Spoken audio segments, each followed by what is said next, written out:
You're listening to the Nature's Image Farm podcast. I'm your host, Greg Burns, and we're talking bees, homesteading, and the old-time ways. This episode is brought to you by EnduraHive wax-dipped equipment. The days of painting bee boxes are over. Our unique wax-dip process expels water from the wood, replaces and impregnates it with our proprietary blend of microcrystalline wax, offering superior weather protection inside and out, without the mess or expense of paint.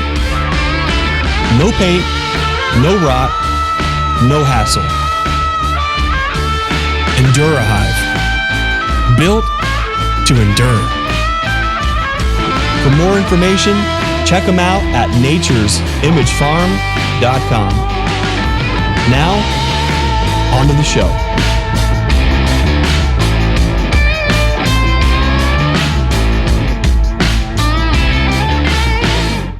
Hey guys, welcome back to another Stream Team Beekeeping Chat. I'm Greg here at Nature's Image Farm. We've got Brian from Castle Hives, Northeast Ohio, and our pal, the Dothan Shogun himself, Bruce Jenny, Bruce's Bees. Guys, good to see you for another Stream Team Chat. How's it going? Good. Going good. It's a wonderful time of the year where it's been a hurry up and wait. It's been everyone getting slammed with nectar, getting slammed with weather, and we've got an enormous heat wave coming, and we'll get into all those kind of things. Tonight, we're talking about how to manage monster hives, because one way or another, you seem to find yourself in a position where sometimes you're just being adventurous. You're just trying to figure out what can I get by with. Sometimes you're just stacking boxes because you don't know what else to do. Sometimes you just have colonies that no matter what you do, they just want to go vertical. And so we're going to get into a little bit of that tonight. We'll check in with Bruce in Alabama, Brian up here in Northeast Ohio, and get a feel for what does the season hold so far. We'll have some questions and answers and take some comments from the listeners. We want to thank everyone for tuning in tonight. We really appreciate you guys. You guys make this thing a lot of fun. And with that, let's check in with Bruce. How's things going down in Dothan, Alabama? Well, it's going good. We're going to harvest again here next weekend, the weekend of the 21st and 22nd.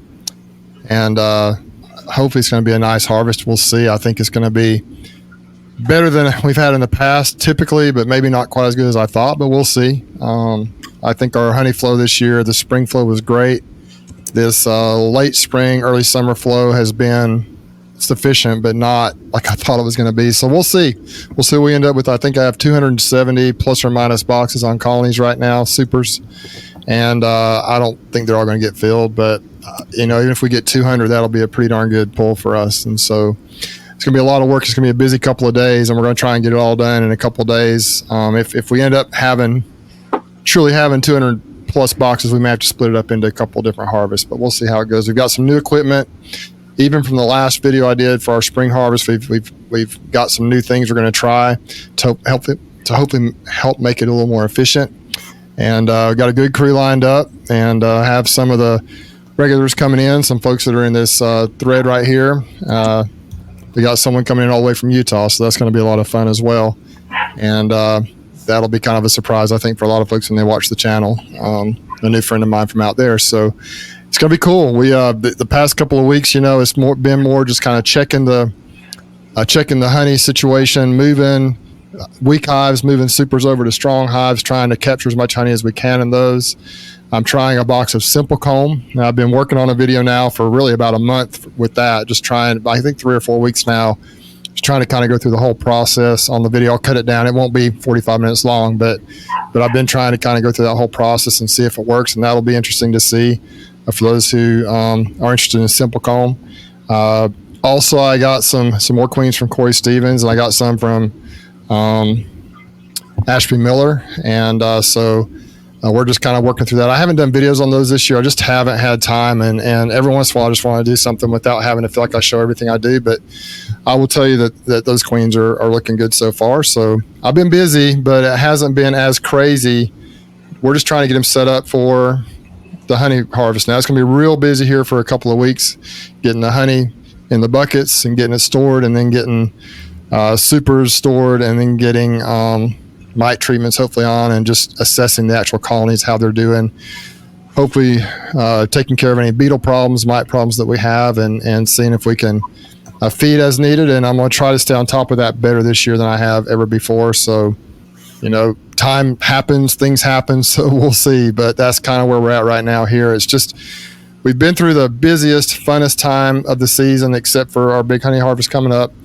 And now we're about to really have the culmination of that, kind of climax of the season here, the culmination of all this hard work. And we're going to see what our harvest actually is, and then it's starting to get ready for next year. Brian, what about you? What's new in Northeast Ohio at Castle Hives? Well, trying to get things all situated where I want them with the colonies. I think they're getting there, though. I put a video out today that kind of went through all the queen issues. I think that move will get everything moving along. So I still have that one colony that's the laying worker, but they're bringing in nectar. So I've got that colony stacked up. It's got a deep, a medium, and then a deep on top, and the deep that's on top is filled. So I've created myself a headache as far as stacking a deep on the top. It'll be fun lifting, but oh well, but things are moving along. I'm probably going to end up harvesting not enough honey for all of the markets and that I signed up for, but it is what it is. I'll get some, I think. It was looking pretty bad there, 3-4 weeks ago, but they are starting to pack it in. So I'm seeing that, and our clover up here is just really starting to pop. But then I'm sitting there thinking, and like, as bad as what earlier in the year was with all the rain, now our clover is just going to start popping. And literally in a couple days, it's going to be 93, 91, sunny. And I'm sitting here today while I'm watering the garden, and I'm thinking, Mother Nature really is smacking me, because when it's in the 90s, it's just going to cook everything. 90 and sunny, it'll just bake all that clover. So yeah, but that's beekeeping. So we'll see. So I might have a surprise coming up here in the next few weeks. So, but I do have a couple things like Bruce, a couple projects in the works. I've got that vaporizer smoker that I got some of that filmed the other day. Finally, I want to kind of do a comparison with that using an actual smoker and that in a colony, just to see how the bees react. And then I got a couple other things. I'm doing some stuff with the quail that people wanted to see, and I have I can lean over and see it right over there. I've got mycelium now growing.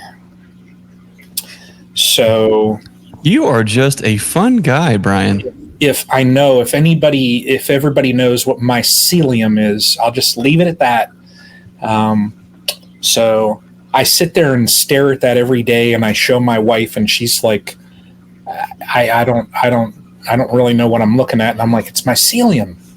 So very exciting. I'm a very exciting fella. So I think you missed my pun. I hate to go back and go in there for a second round, but Brian, You're a really fun guy, or should I say fungi? I get it now. You get it now? I do. Sorry. It's been one of those days there. I'm really stretching for some of those jokes there. But yeah. Uh-oh, look at this. Here, I gotta get over here so I can highlight it. There we go. Brian, the Mushroom Lord. I like that. That's fantastic. Like that. Yeah. But no, it's good. Cool. I mean, what can I say? I mean, every year it's not always a bed of roses when we're out there in beekeeping. You just got to kind of go with the flow and make the best of it. So I think for everything that's gone on so far this year, I think things will turn out okay. So, yeah. Well, it's an interesting time right now because we're all seeing similar yet different things, and I think as our seasons catch up based on regionally where we're at in the country, you start to see things kind of a little differently. There's been a lot going on here. Some of these things I really don't even want to unpack and talk about. Sort of do, I sort of don't. There are some things that we're really excited about. There's some things that I'm kind of disappointed in, and maybe we'll get into that a little bit too. The most exciting thing that has happened, I think it was, I'm losing track of the days, yesterday. Yesterday, we were interviewed by NPR radio, and it was pretty neat. We've had an opportunity to collaborate with, for folks who are maybe not from Ohio, our capital city is Columbus, that county is Franklin County, and all of the waste in the county and surrounding areas go to the local landfill, which is a massive operation. It's called SWACO, the Solid Waste Authority, and they've decided to try to kind of enrich and restore the land in those areas, which is a really cool thing and a really important thing that a lot of landfills across the country, I think, are really going to get on board doing. But they're putting a lot of work into restorative work, and that's a big deal. They reached out to purchase their package bees this year. They got them started. They took off, and they got a lot of press, not just with the Columbus Dispatch, but the USA Today. And kind of with talking with them and working with them a little bit on that, we had the opportunity to we were on All Sides with Anna Straver here yesterday. And that was really cool to talk to a different audience altogether about honeybees and their role as pollinators. I saw that Ian Stepler was on here. And Ian, I was actually thinking about you during some of this dialogue, because there is a very quick knee-jerk reaction when it comes to, I don't even know if the word is environmentalism, but the thought process and idea and modality of saving the environment and what that looks like and what needs saved and what doesn't. When you get into those kind of talks, you quickly get into argument from two different sides, where there are those that believe and feel that honeybees are a threat to natural ecosystems and pollinators, and they've got studies to cite and to source and to support that. And then there are those that say, hey, wait a minute, honeybees actually can play a very important role in establishing ecosystems, and can really do a lot of the heavy lifting. And there's a lot of studies that you can cite and show to support that too. And so what was fun is to kind of talk just a little bit about the role that honeybees can play. What we have seen here on our farm is this farm was just literally straight monoculture with some forest areas that were too steep to really till or to work the land. And since we've kind of taken ownership over being stewards here of the land, we've done things completely different, where we've had animals and ruminants come through. We've brought bees and things like that, and what we've actually seen is the biodiversity just go through the roof. Flowers and all the turkeys and the deer and the bunnies, and the list goes on and on. The bats and the hummingbirds and the butterflies and all those kind of things, and it just gets better and better and better. And so I really think that honeybees do such an enormous amount of work. They're, as a pioneering species, doing a lot of the heavy lifting, creating more food opportunities for butterflies and pollinators and insects, which means things like bats and all the birds and the turkeys and the deer and the bunnies, they all benefit from that. So anyways, there's a link in the description if you want to check out our appearance on NPR radio.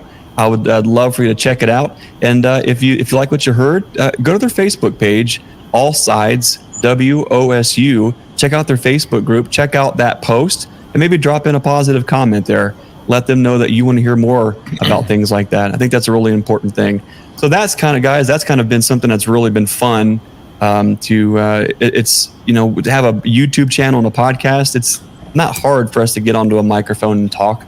But we're talking to a kind of a known audience within our very small niche of beekeeping. But to get on a public platform to talk about honeybees. Boy, that sure was a lot of fun.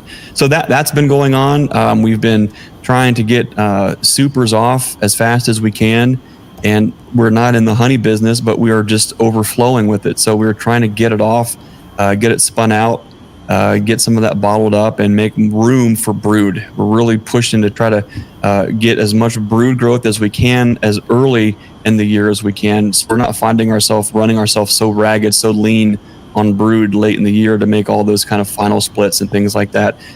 We've been busy grafting. I think we just got into the 1,000th graft of the year, and so it looks like we're probably on track for probably 2,000 grafts this year, maybe a little bit more.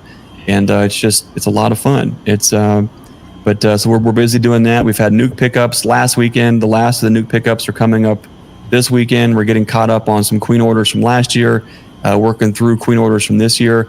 I just want to say thank you to everyone who is who's looking to what we're doing and supporting that. It means a lot. Taking a piece of what we do here to your apiary to bring those genetics into your operation. We really value that, and we really appreciate that. It's extremely humbling, and we're trying to find ways to, in the future, be able to offer our queens and things. At this point right now, the demand's so great. We're turning away folks left and right, and that's a hard thing to have to do. And so, my heart's a little heavy over the last couple of weeks, because I really haven't been the guy who was ever comfortable saying no. And what we find is the business grows, and the demand for what we do grows. We're finding ourselves have to say no, and that's a challenging thing. So if you're somebody that we've had to say no to, or we weren't able to meet the demand that you had, we just want to say we really do appreciate you. So you guys are awesome.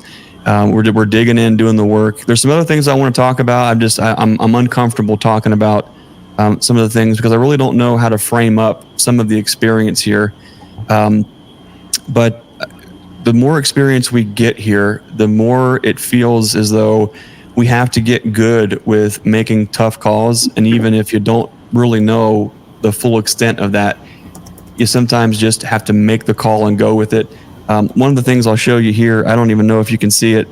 For Bruce, it's probably not a big deal, but I'm just absolutely laid open, and this was all from one colony going into two yesterday. Ooh. They're of a certain genetic line that we've really, I think, have been trying too hard to keep here, or keep in the out yards. And no matter what we do, these bees are just ugly. And I'm thinking it's about time to just find new homes for somebody who likes bees that are a little bit, I guess, as Bruce would say, chippy. But we were really hoping to find a way to tame these down, maybe through insemination, through very selective breeding. And it seems like no matter what we do, we can't tame that part out of it. We're into the F3 daughters now. Hopefully we can get that part out and have bees that will possibly help us with a hygienic attitude and behavior. But truth be told, if these bees don't settle down, they're done. And I've got to get them. I'm going to have to move on. That's about all I probably want to say right now about it, because I just there's so many thoughts that go through your mind when you invest, and when you're trying to work in a certain direction, you just sometimes got to cut it. But if anything, it reminds me that diversity is important to a certain extent, but bringing in too much different stock can really bite you in the rear too. Brian, what were you going to say? I have heard that there is an experimental hive treatment, and I believe it starts with something like Tanner and it ends with Ite. So I think we need 1,000 feet per second or higher velocity cartridge, I believe, don't we? I have something like that. I have something that goes like 0008 or something like that. Okay. Yep. So, mm-hmm. Yeah. I don't know, man. Those boxes are nice. You don't want to mess those boxes up. Yeah. Tannerite would get rid of those boxes, man. We probably will talk about this maybe a little bit tonight. in a different light on, we're going to be talking about managing monster hives. Now, in my mind, let me see if I can pull a Brian Coper. Let me see if I can. How do I show a?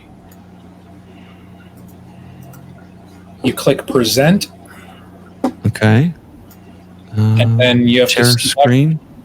Yeah, you could share just screen. share the whole. Yeah. There we go.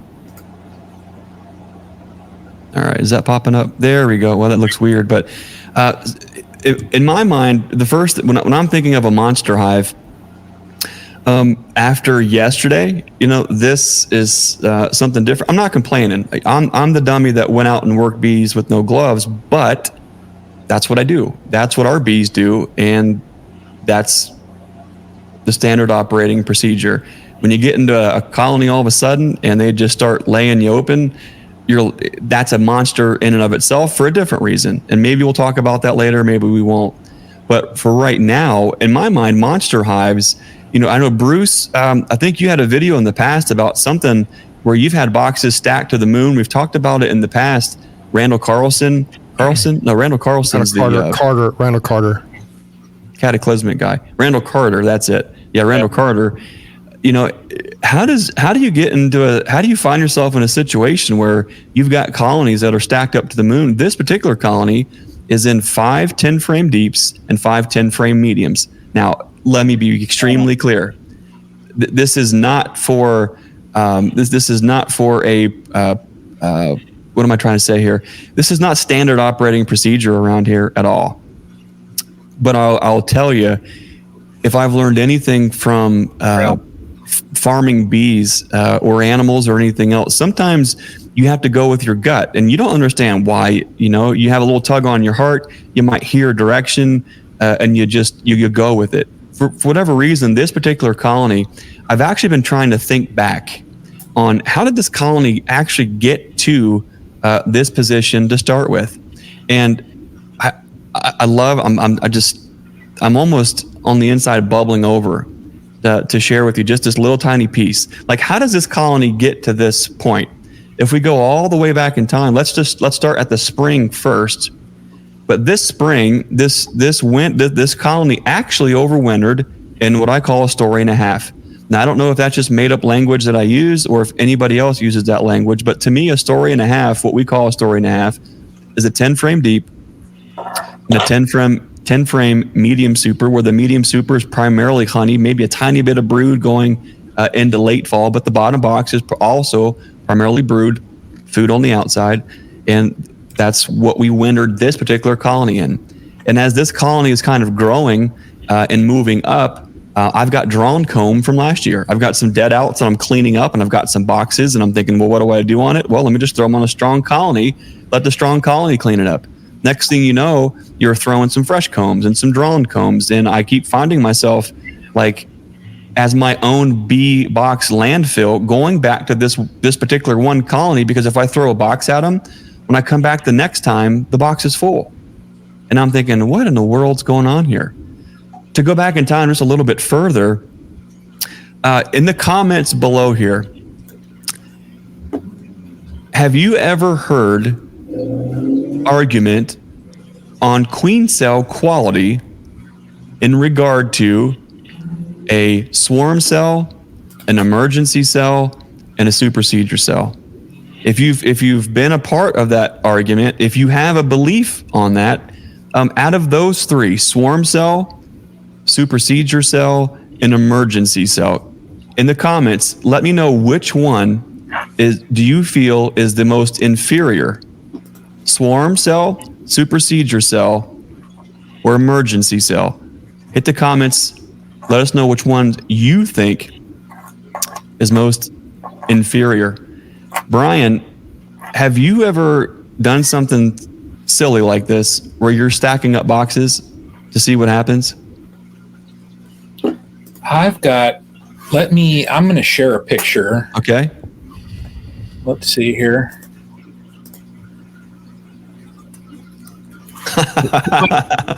It's not as high as yours. There's a deep and 5 mediums there. Nice.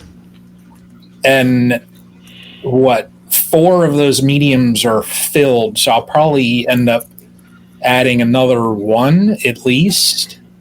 Okay. So it'll be 6, maybe 7 mediums on top of that. Yeah.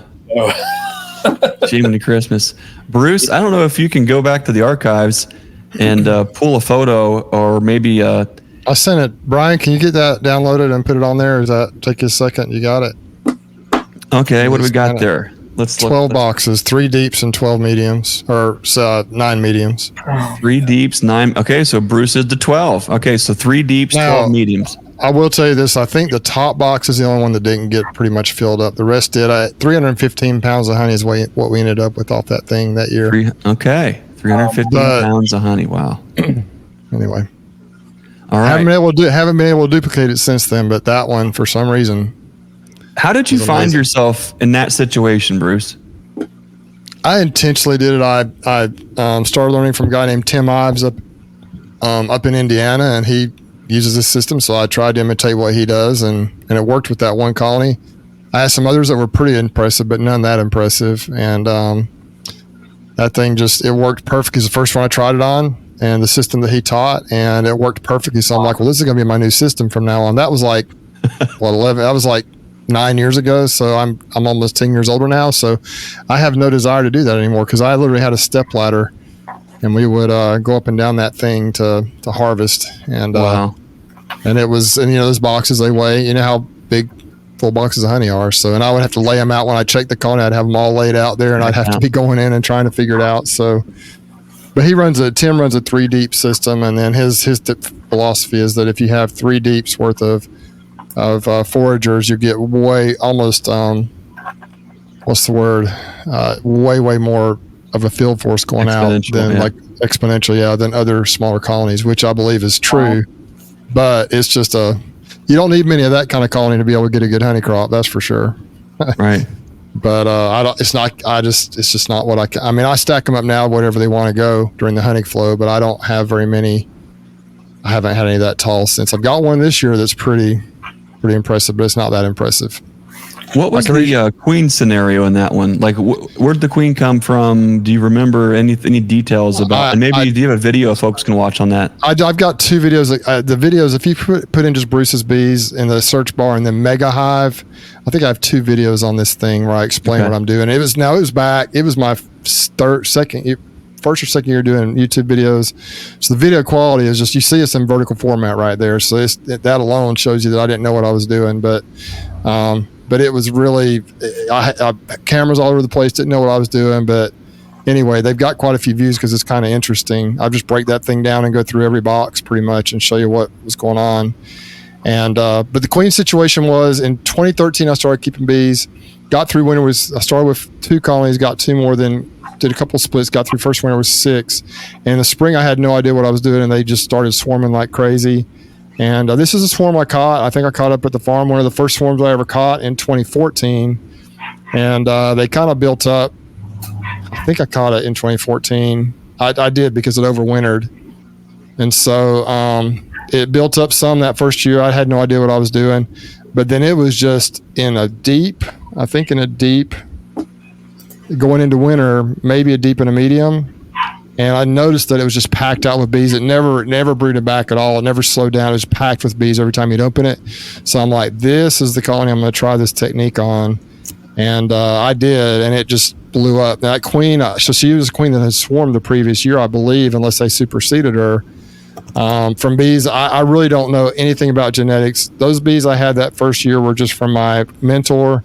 I think they were queens mostly that he raised, local bees that he raised, and they were, good bees. And so I have no idea what her genetics were. All I know is she was impressive. That year they provided 315 pounds of honey.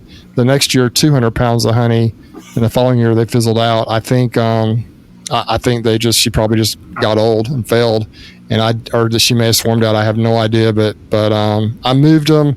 If you look over to the right of that colony, there's a chain link fence.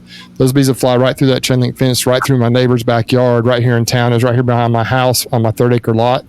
And my neighbors were an older couple. They loved seeing the bees, but they were really a danger because it was like the Atlanta airport You're walking out there with those bees. You see them, they go right around during the afternoon, the sun comes in from the southwest, and this hive is facing towards the chain link fence to the right as the direction is facing to their backyard. And it was way back in the corner, so nobody was there. It was like as far away from people as they could possibly be in my neighborhood, in my yard. But they come around their house in the afternoon. This thing was facing, I guess, kind of southwest.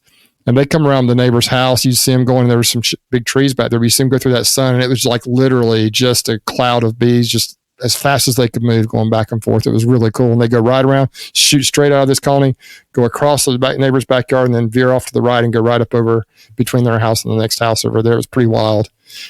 A lot of fun, but I don't think I could possibly do that again. Not physically, I couldn't. How'd the daughters do coming out of that? Did you see any of that?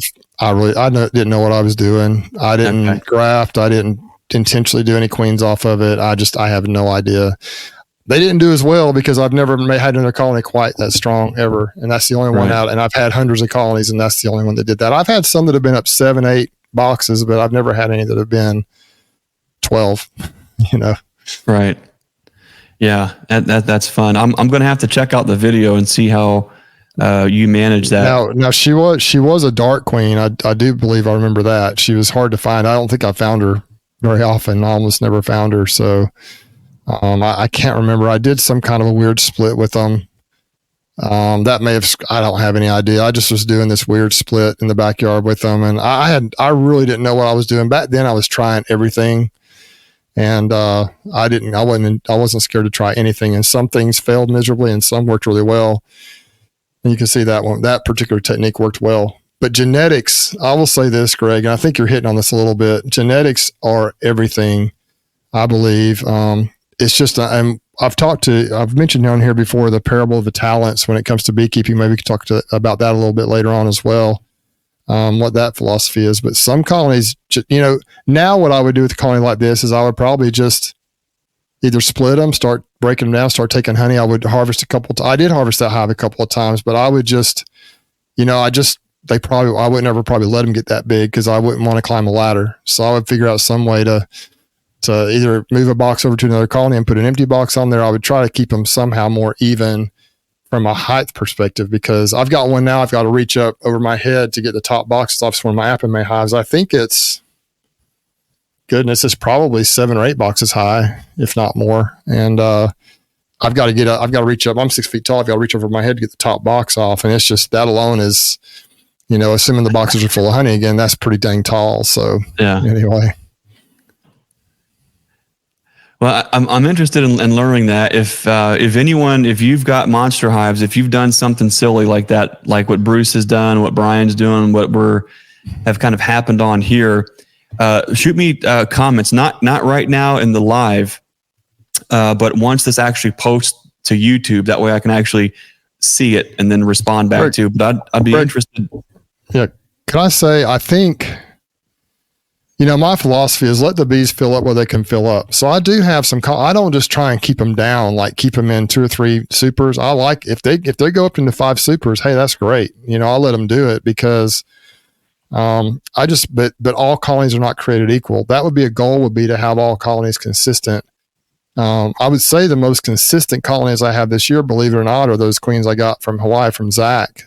Several of those are they're all like the same size. Not all of them. Well, the strongest ones are all pretty much, they've been very similar to each other, but for the most part, my bees just look like, I'll have some that have 1 or 2 supers on and some that have 5 or 6 above the queen excluder. And it's just, my genetics are all over the place. And so, if anyone can figure out a way to keep your bees consistent size, keep them consistently productive, that would be my goal. But as you guys know, I try everything. And so I have all kinds of genetics in the bee yard. And, but what I want to see, I want to give those bees an opportunity to explode up and expand up as far as possible and to produce as much honey as possible. So, once they get to a certain point in the spring, I don't keep splitting them.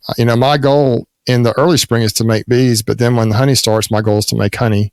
And so I kind of shift, back and forth a little bit. But that's kind of how I manage things. And down here during that tallow flow, they can just, if it's a good tallow flow, they can just I mean, they can fill up. It seems like you put a box on and 3 or 4 days later, it's full. You got to put another box on. It's just so crazy how fast they fill them up. And so it's pretty cool. I think we're going to need to have another chat completely dedicated to maybe, queen genetic. What is your program? What does that mean? Because I think we would agree that the polyamory of having the diversity from drones, I think, is important for sure. But can our genetic offerings be too diverse, and can that be actually a negative trait? And I've got a lot of thoughts on that. And I'm going to let Bruce maybe collect more of his thoughts on his smorgasbord of genetic offerings that he's got going on. Maybe we'll circle back on this thought a little later this year.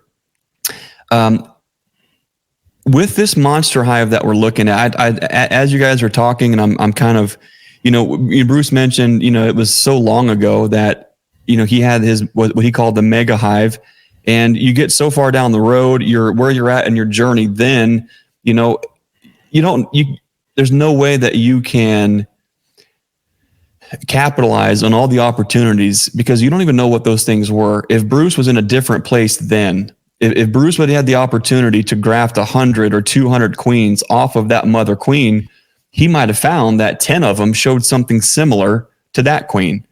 And as he trialed those out, he might have found of those 10 and made daughters that he was finding, hey, now we're getting like 60, 70% of the daughters we make off this queen are actually showing similar traits. Bruce may have been in a situation where he would have never have needed to have bought another queen ever, only maybe selectively just to create a little bit of diversity, but wouldn't find himself in a position where he's trying to find all these different things and throw it against the wall and see which is the one that sticks out. As Bruce is sharing that, I'm kind of going back in time, and for some reason, we're all guilty, I think, of you look at the situation that you're in, and you can see that your bees are thriving and that they're doing well, but there is a certain drive that a lot of us have where it's not good enough. It's never good enough. Well, no matter what we do, it's never good enough. So we have to keep finding the next silver bullet. We always have to find the next magic thing. We always have to find the thing that's going to move the needle forward. And I think that that's actually can be a problem too, because you might have exactly what you need.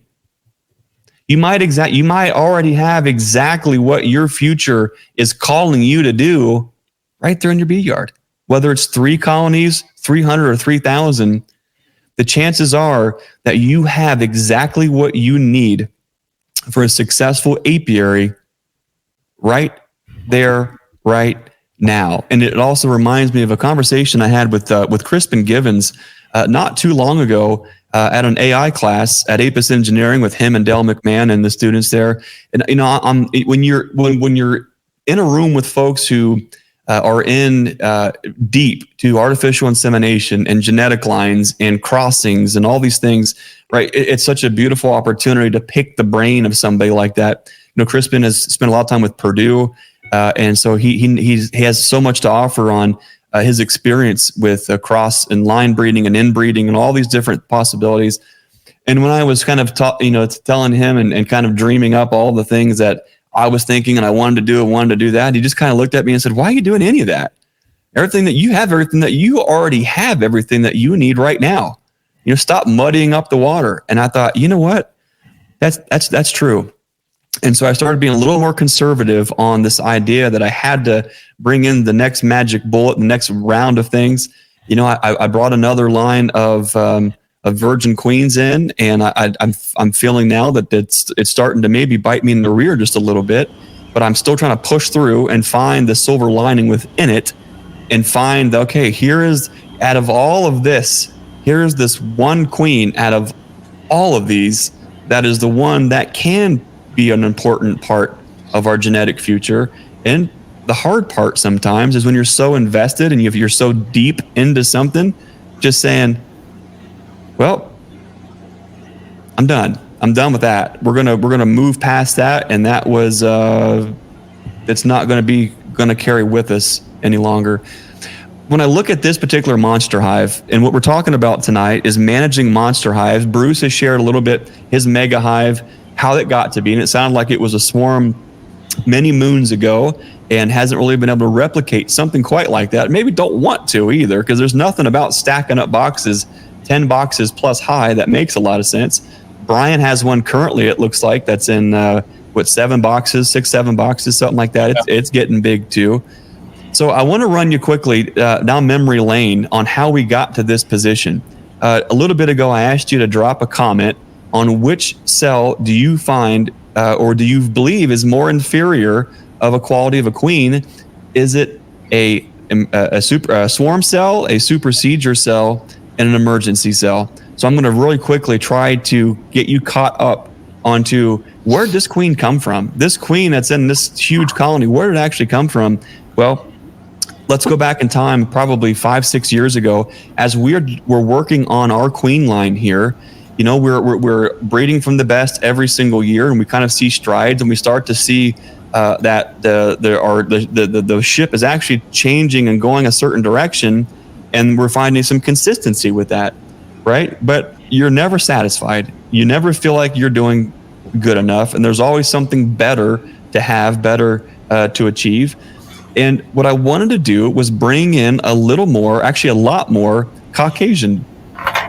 And so what I did is, I got with Bob Benny years ago, and we brought back a bunch of singles that had his queens in there and had drones, of course. A lot of those queens were reared by Chris down in Indian Summer.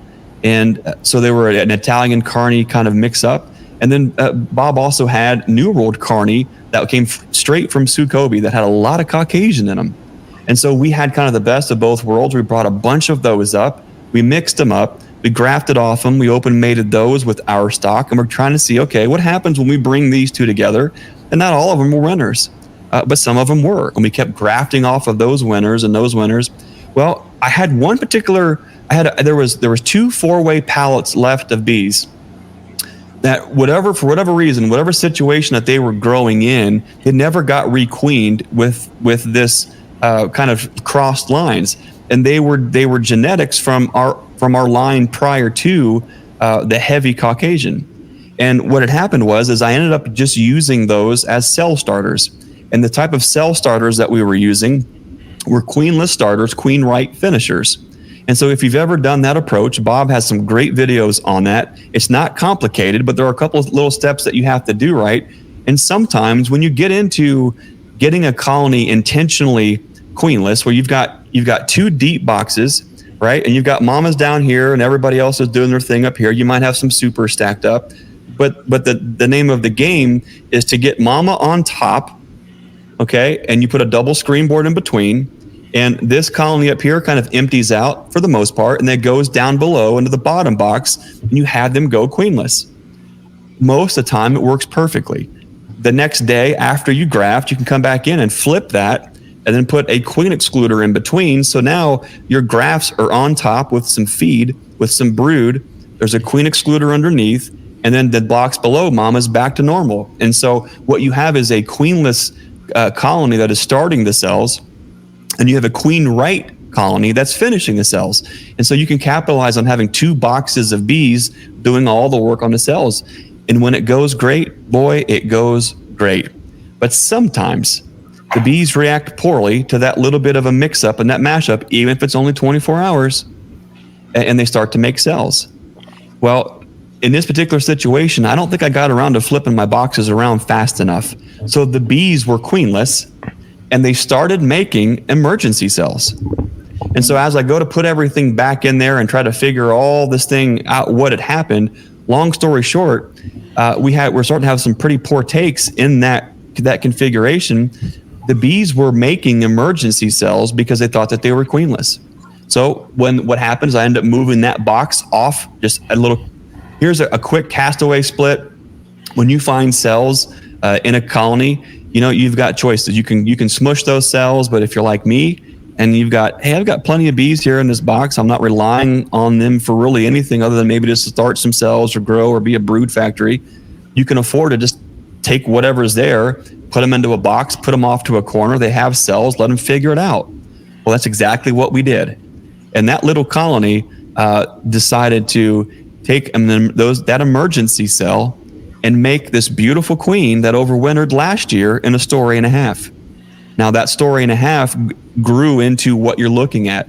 So the genetic makeup of the queen that's in this box is really kind of pre-New World Carney and Caucasian, and she's more of whatever our local mutt stock was that we were working on for all these years.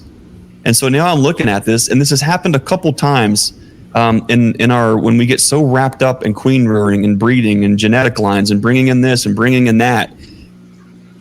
I've had the thought it's sometimes a little unfair to all the work that we've done and the bees have done to get us here prior to these little additions of genetics. And so here we are looking at this colony here that goes back to our old line, our Nature's Image line from years ago. And if you look at this thing, I immediately had the Brother Adam quote, which is right here from Beekeeping at Bugfast Abbey.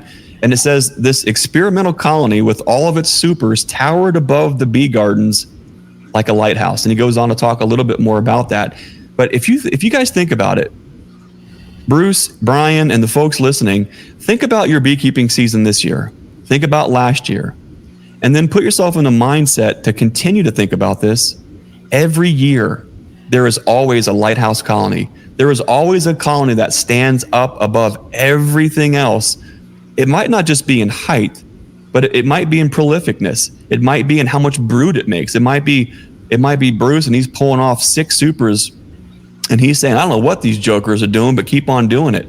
Every year, there's always a colony that they're trying to tell you something, right? And I feel like this colony is looking straight at me and it's saying, hey, don't forget about us. Don't forget about where the backbone of your line came from. And so now we're looking at it and we're thinking, well, how do we manage that? So like I mentioned earlier, we were just throwing boxes of drawn comb from dead outs, whatever's laying around onto this thing. And here we are. So that's kind of where we are, caught up to speed now. 5 10-frame deeps, 5 10-frame mediums. Brian, you were just at our place. When I cracked the top lid, what came out? I wasn't there when you touched that because I got there late. Oh, so okay. So I actually cracked the lid and I can't see, it's over my head. I cracked the lid and I lifted it up and I asked everybody that was there, okay, guys, what do you see? And they said, oh my gosh, bees. There were bees boiling out of the top of that thing. And on the front, you can see there are bees bearding all over the front of this thing. So we've actually, Bruce, we've talked about under-supering versus over-supering. With your mega hive scenario, were you under-supering or under-supering your honey boxes and or your brood boxes? On that particular colony, I under-supered because I kept the comb above, and one of the principles Tim Ives talks about is using empty foundation as sort of like a queen excluder, because the queen typically won't cover over empty foundation. But what tends to happen is they'll start to draw that bottom box out, then she starts to lay, and as soon as that happens, you just move that one up and put another foundation. Kind of the purpose of it was almost to act as a queen excluder, but I under-supered it, but I have over-supered as well. But I didn't have a lot of comb. I did have some, but I was trying to get foundation drawn out too. And so, I don't, if I'd had all drawn comb, I don't know what would have happened. My gosh, Yeah. But here's another principle though that Tim talks about is the hoarding, the hoarding instinct in bees.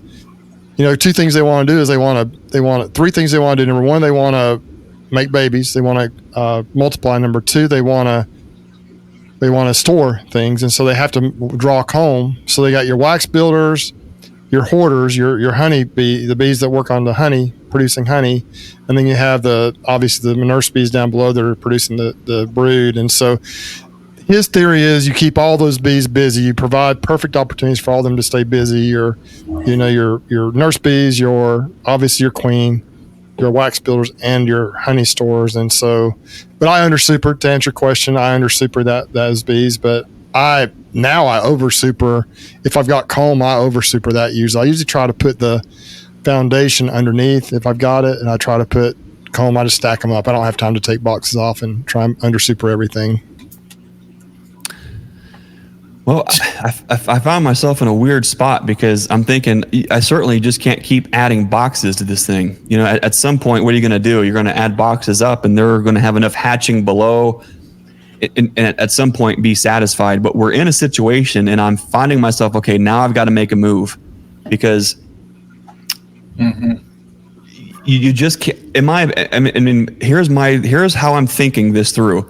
Is it's building up, right? And I'm thinking, okay, wow. My first thought is when they're coming out, when it's a story and a half, is the first thing I did is add a deep to it, right? Slip in a deep right in between, and they filled that thing up, and it was full of brood. And I'm thinking, okay, that was fast.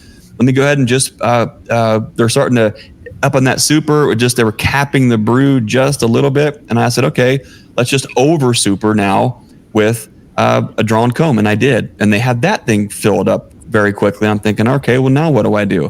And I thought, well, we could keep adding supers to this thing, but I was actually one of those a matter of necessities. I had a 10 frame box with drawn comb, and I thought, well, now what do I do? Have you ever had a box and drawn comb, right? And what you really wanted was the opposite of what you actually have right in front of you. So you either decide to, okay, I'm going to trek all the way back to one of the barns and then get the equipment that I think that I want, or I'll just throw this box on. Well, that's what a lot of this lighthouse configuration was. And so I found myself slipping in actually with almost checkerboarding brood boxes in between. So above, I was actually breaking this thing down several times, and I would go above the second box, add another brood box. And then when the flow really came on hot and heavy, about the time the video that I put out, was like Mr. Possum forecast in the news or whatever or the weather, about that time, the flow started coming in so heavy. I've never seen a flow like this. And this is probably one of the reasons why we were able to get by with this kind of configuration, is we had the black raspberries, the black locust, and the black cherry all coming on right on the heels of a magnificent autumn olive flow. So the flow was just stacked so quick that by throwing drawn comb in, I think we were able to satisfy the urge to store, but we were also able to give her room to continue to lay up very fast and furious. Now there's conversation, and it's outside of my ability to even talk to it intelligently, let alone eloquently. But the idea that a queen only lays so many eggs a day, and she can only lay so many frames a day, and when that stacks up, you can only have so many hatching or emerging brood versus what was being laid, and at some point they'll find an equilibrium, and I don't disagree with that. But I think what I'm finding is I have a queen who wants to go vertical with the brood. She wants to go like a chimney straight up the middle of this thing, and now she's up into that fourth box laying brood. And the fifth box, I got to tear it down and see where we're at now. So up until recently, I've been taking boxes down and then slipping boxes in between. Now, I'm 6'2", 275 pounds, and I'm a knucklehead, right? It's not a big deal for me to do that. However, we live in the foothills of the Appalachian Mountains. There is no flat ground. If you look at this colony here, I mean, I've got a 2x4 and a 3/4 inch something underneath the bottom board just to shore it up to where it's maybe only 3/4 inch or so off plumb. But I mean, you look at that thing and it looks like an accident waiting to happen. And it probably is. But it's everything about this is contrary to what you're supposed to do and what you read you're supposed to do. But the entrance is facing north. It's just there is no upper entrances. There is no upper ventilation. Only ventilation this box has anywhere is it has a standard, it's a wax dipped bottom. Well, they're all wax dipped, but the bottom is a reversible bottom board. So a 3/4 inch entrance and then a 3/8 underneath. This one's set on the 3/4 inch. That's it. That's all they have. And they just there's nothing about this box that is what you're supposed to do. And I'm not recommending or suggesting folks do something like this, because the second you try to do this, you'll get a windstorm that'll come through and it'll probably humble you. Now, I could have one of those come through too, but it's getting so tall that I actually did put a strap across the top. It's not going to go anywhere. There's T-posts on either side. You can't see the one T-post in the shot here where there's fence, but there's a T-post now that I put in between these two boxes to put a strap. And now it's to the point to where the flow, we just had the brakes hit really hard on the flow. Like the major flow is done, and it was so tremendous that when there's this little flow, you got to really be careful. We do have the white clover coming in like a carpet, and it is producing, and the bees were hitting it really hard today. The yellow sweet clover is coming in nice. The vetch is coming in nice, but it's not what it was. Matter of fact, the queen cells, we're having way higher queen cells. The quality is way higher this last round than they've been at any point in time prior to, now that the flow is tapered off some. I think that heavy flow, it causes some problems in the cell starters. But anyway, so now I'm at a point where how do we manage this thing? Bruce, as you look at this colony here, I've done my best to kind of describe, where she came from, what her tendency is, and what my approach has been, which is, I don't even know if you can call it checkerboarding, but it's been under supering in some areas, and it's been over supering in relationship honey super to a brood box. But I've kind of been checkerboarding a little bit going through there. As you look at this, Bruce, what are your thoughts of when you see a photo like this? As far as management, how would you go about managing this, and where do you feel like the opportunities are for a colony like this? Have you seen the brood? Have you taken it apart? Like you say, you've been taking it apart, kind of under supering some. How far down have you gone into it in recent times? Well, it's probably been better than a month to find out how deep and wide the brood nest actually is. The last time I actually got in and saw brood, I was in about that. Let's see, the third going into the fourth 10 frame deep, and that was probably 3 weeks ago. Well, it really depends, I think, upon where the brood is. Obviously, I think this is what it's a great experiment, but my opinion is when the honey flow slows down, I think you need to get some of that honey out there. Now, I'm thinking like a southern beekeeper. We have issues with hive beetles. Yeah. And the truth is, when the honey flow slows down, odds are the brood production is going to slow down some as well. And so, and it just depends on if they've put honey up. A lot of times they'll stack honey and then they start working their way back down as the brood nest retreats. It retreats down into the bottom box. And so it all depends on where that is. What I think you need to do right now is probably assess this thing pretty soon, see really what the honey status is. If those top boxes, they may be full of bees but not full of honey. But I would go down, and honestly, as much as you hate to break that thing down, unless you want it to be a strictly experimental colony and just leave it alone, probably need to start pulling some of that honey off of there and get them, if there's another flow coming, whether it's late summer flow or the fall flow, maybe stack it back up some and monitor it. But down here, when the brood and the bee population starts to decline, here in Alabama, you're setting yourself up for a huge slime out with hive beetles or other pests because there's so much honey on there. Now, out there, it may not be the same issue.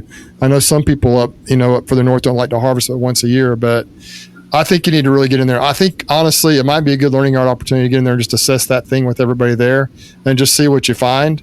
And it could be a very, very cool and interesting experiment for you.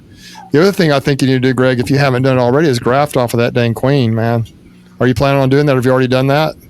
We're going to talk about that because I've got some ideas on what I want to do with this experimental colony. Is really what this has turned into. I've got some thoughts.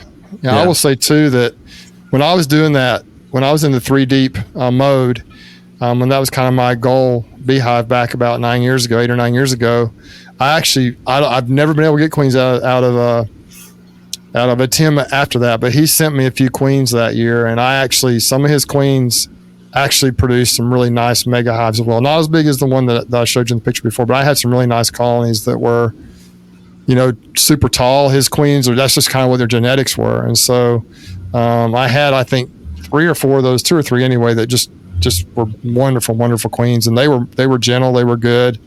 They're really nice queens, and they built up kind of like that thing. And he doesn't treat his bees at all. He doesn't treat for mites or anything. Doesn't feed sugar water. He tries to leave enough honey on there. That's one reason he goes 3 deep. He likes to let the bees have the bottom 3 boxes to do what they want to with them. Have the food, pollen, brood, whatever they want to do. That's their chamber where they can keep whatever, do whatever, and they stacks honey boxes up and down on top of that. And so I was just so impressed with those queens that he sold me. And then of course they fizzled out over the years. I'm sure I probably still have some of these distant genetics in there. So I would first of all graft off that queen. Second of all, start managing, just dive in there and see what you got and start getting some honey off. You may find, this is just a true fact. Sometimes I think I'll stack boxes up and I open up the top lid and they've got it full of honey. You'll see nectar in there. They're just going crazy in that top box. And then you go down 2 or 3 boxes and for some reason they kind of skip the middle boxes and they're not doing a whole lot in there. Yeah. And so, I don't know. You may find some of that going on. Maybe they're not all full. Maybe they all are. But I think it's time that you need to just break it down. It would be, number one, it would be an incredible learning opportunity. Number two, it would make a really fun video. I mean, to have somebody film that and you kind of go through and explain what you're finding. Now you've introduced this thing to the world through the learning art and through your YouTube channel and through this chat tonight. You got to show us what happens, man. You got to go through and break it down for us all. Brian, what do you think? I know you were there you weren't there when we cracked the lid, but you were at the last learning yard when we kind of just walked out to look at this hideous monstrosity. I'm not even sure I would call this. I mean, it's not negative. It's not positive. It's what it is. I do feel though, as it is a lighthouse amongst everything else. There is a huge, this thing is calling for something. And I don't mean to just pull honey or to have a crop, but this is shining light on the future of something, and I think I'm really interested in figuring out what that is. And it goes back to, you hear that small still voice, you've got that direction, you've got a feeling in your gut, whatever you want to call it. But every time I look at that colony, it was add a box, add a box, add a box, add a box, and this is out of character completely on what we do. This is just, even if this did produce a megaton of honey, this is not something that you can really replicate consistently on scale to where you say, okay, here is my. So I think we're going to learn a lot from this. Brian, when you look at this, I know you saw it. You're just a hair shorter than I am, and so this thing is, I'm sure, towering over you. As you look up, if you're afraid of heights and you stand next to us and you look up and see the sky moving past, I mean, it might give you the heebie-jeebies. Brian, what are your thoughts? What's the path forward as you look at something like this? Where do you see that there is a huge opportunity? Maybe where is the lost opportunity? How would you manage this moving forward? Man, I would probably do similar of what Bruce said, because going that high, I don't like going that high. The one that I have, if I have to add any more boxes to it, I probably will pull some of that honey off of it and just throw wet supers back on. That way it doesn't go higher. I look at it in a safety thing as far as me lifting, just because I don't want to reach up, however 6.5, 7 feet in the air and hold a 40-pound box above my head. So I would probably do that, go through it, assess what each box looks like. Like Bruce said, there might be a box in there that's missed. If the flow has tapered off, they might just start annihilating some of whatever is up in there, and you might end up with some boxes that don't have a lot of weight. And then sitting where that's at and knowing the wind that comes through your area, then you've got a enormous problem. Right. But the queen too, if you haven't made any daughters off of her, oh man, I would honestly say I don't know who you are. You are not Greg Burns. Hey Brian, yeah. Go ahead.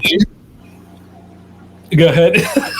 No, you finish up. It's your turn. I didn't mean to interrupt you. No, I was going to say too, like, I really, I don't know who you are, because the Greg, from when we've started this up until when I walked into the last learning yard and saw that, you are not Greg Burns, because that would have never taken place. The Greg that I know would look at that and be like, man, there's 15 splits easy out of that bad boy. I think it's great that you're doing this, though, man, just to see. I think it's really awesome. It's an experimental thing. Obviously, this isn't what you do all the time. But I would say, too, and Brian, can you pull up Russell Koopman's comment there and put it up? He really made kind of an important comment, I think, and I tend to agree with him about the he said, reducing Monster Hive slowly may help with the bee population, pull all the supers, then where do all the bees go? That is true. I will say, though, in my situation here, a week and a half from now, I have some that are eight boxes high, 8 boxes high, which is still a pretty darn big colony, taller than I am. And they're on pallets. And so, they've got to, but I have to get the honey off of them. And initially, you'll see that, it'll look like they're bearding, like there's bees everywhere and they'll be all over the place, but that's not necessarily a bad thing if you're coming out of a flow, because they can help defend that better. To me, it's not a bad idea to decrease that space. It can also help against robbing if you got a lot of defense, a lot of a good defense in the colony. And so, they're not typically going to swarm if there's not a good flow coming in. Now, you do that and there's a big flow coming in, you might get in trouble. But if the flow is tapering down, you got to remember those field force bees are not going to live very long. There's going to be a lot of attrition that happens, and so they will naturally begin to reduce. And I just want to see what happens when you start taking those boxes off and see if they're truly full of honey. Man, that's just incredible. Whether they are or not, you may not see like in the middle boxes, you may not see as many bees, because sometimes they'll kind of tend to be up towards the top or towards the bottom. But you may, if you see that whole thing full of bees, man, you're talking 150,000 bees in that thing. You're talking a lot of bees. You know what I'm saying? Mm-hmm. But it's just, I'd have to break into that thing now, man. Yeah. I would have to do it. I couldn't just sit there and keep watching it. I left mine alone pretty good, but I did break into it, at least once every probably 3 to 4 weeks and just see what was going on. And what I want to see also is, this is a perfect opportunity, since it's just an experiment and it's just us here. So, this is just a simple bee chat. Mm-hmm. I want to see if there are any hive stands that could handle the weight of that colony. What do you think that thing weighs? Well, you figure if there's full of honey, you figure medium boxes, as far as like just the honey in there, is probably 30 to 35 pounds at least. And then drop a comment for those listening tonight. Let us know what do you think that this thing weighs? I mean, let's talk it through. So drop some comments there. It'd have to be 300 pounds. I mean, let's start from the bottom up.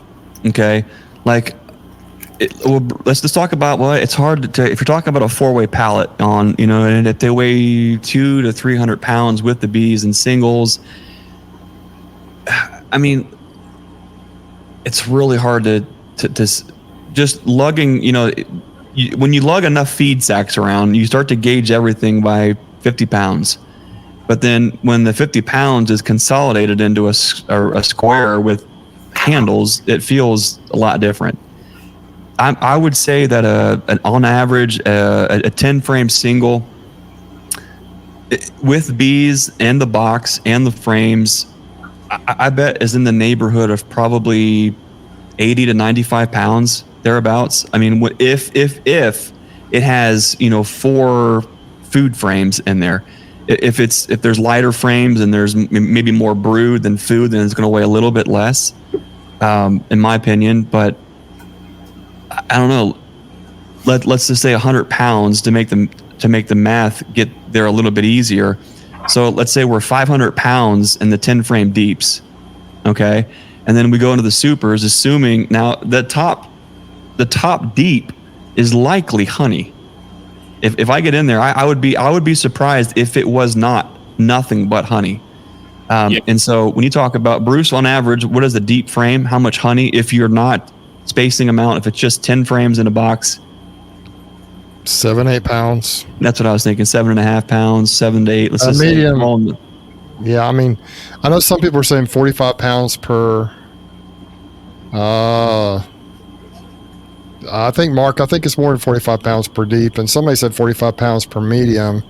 I figure when I'm figuring my honey out, like I just say, okay, I got 10 boxes. I figure about 6 5-gallon buckets worth. So I think, I haven't weighed them, but I think that my medium boxes are a little over a half a 5-gallon bucket should be, I just say 35 pounds. I think we averaged at my last harvest like 32 pounds per box.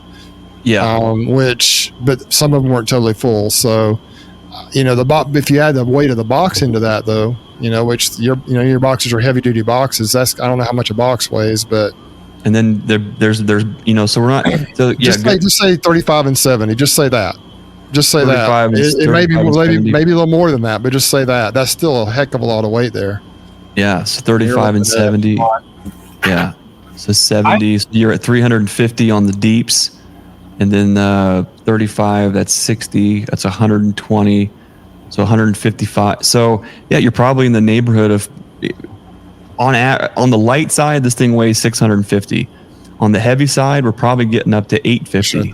Pushing 1,000. Yeah, maybe even 1,000. Now it's hard to factor in the weight of the bees themselves, but how many 3-pound packages are in that thing? I mean, so the old Greg, and what Brian's referring to, Brian, there was a day where when Brian visits, if a customer didn't pick up a package and it's just sitting there, Greg will go out and split that rascal 3 or 4 ways just to see what happens. Yeah. And there was a time where I was so starved for growth that I did a lot of things that I learned the hard way. Is just because you can do something doesn't mean that you should do something.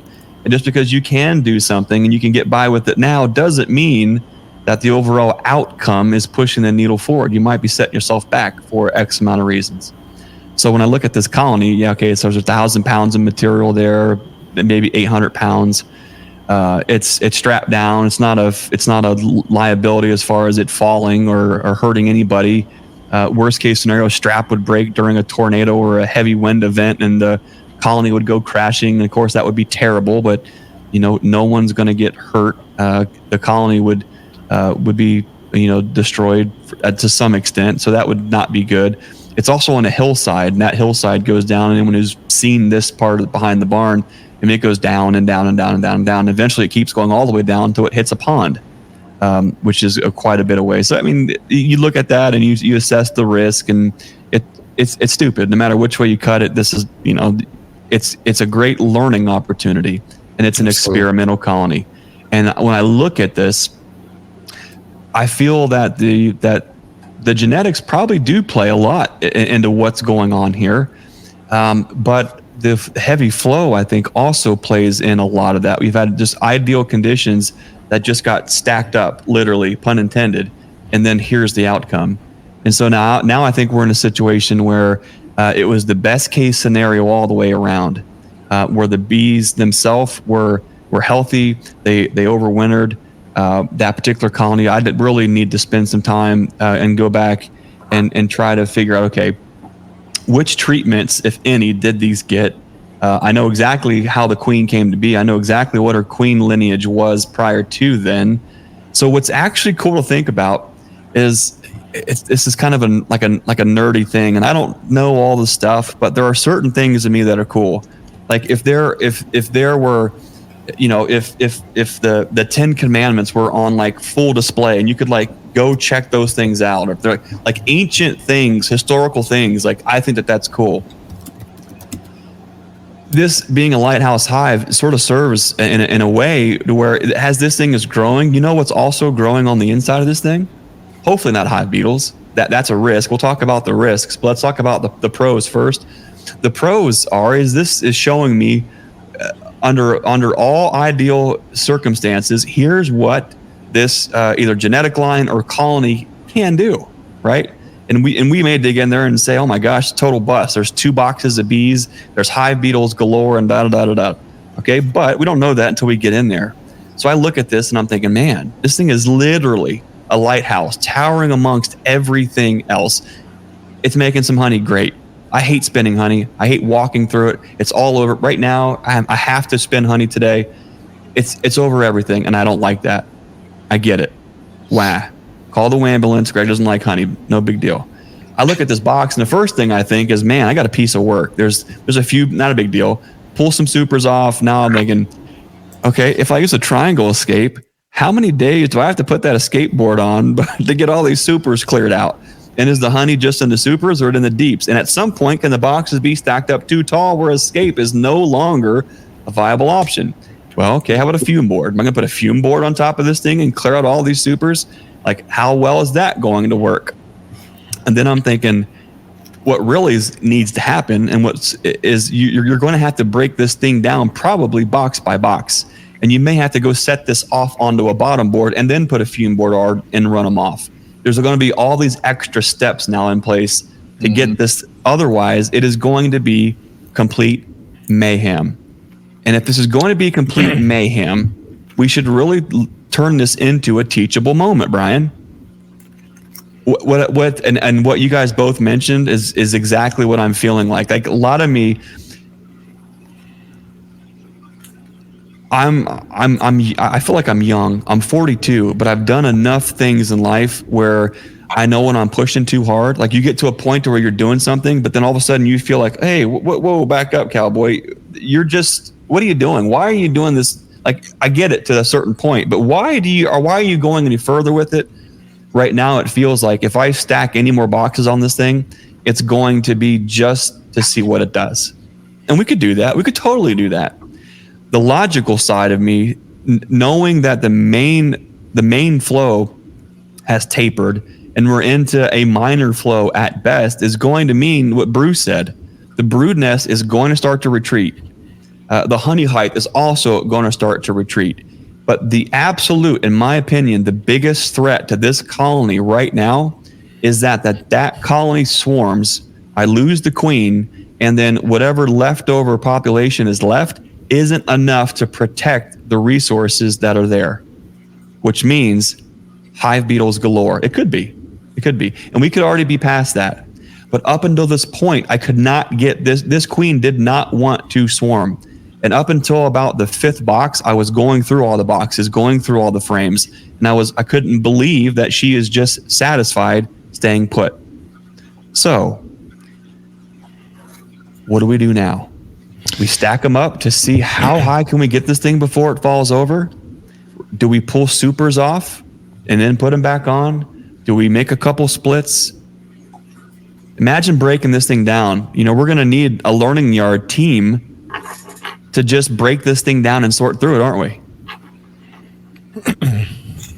Yeah. The next learning yard is not from 10 to 12. It's from 10 to 6. Oh, man. I'm going to get in so much trouble. How many donuts do we need to call in for that?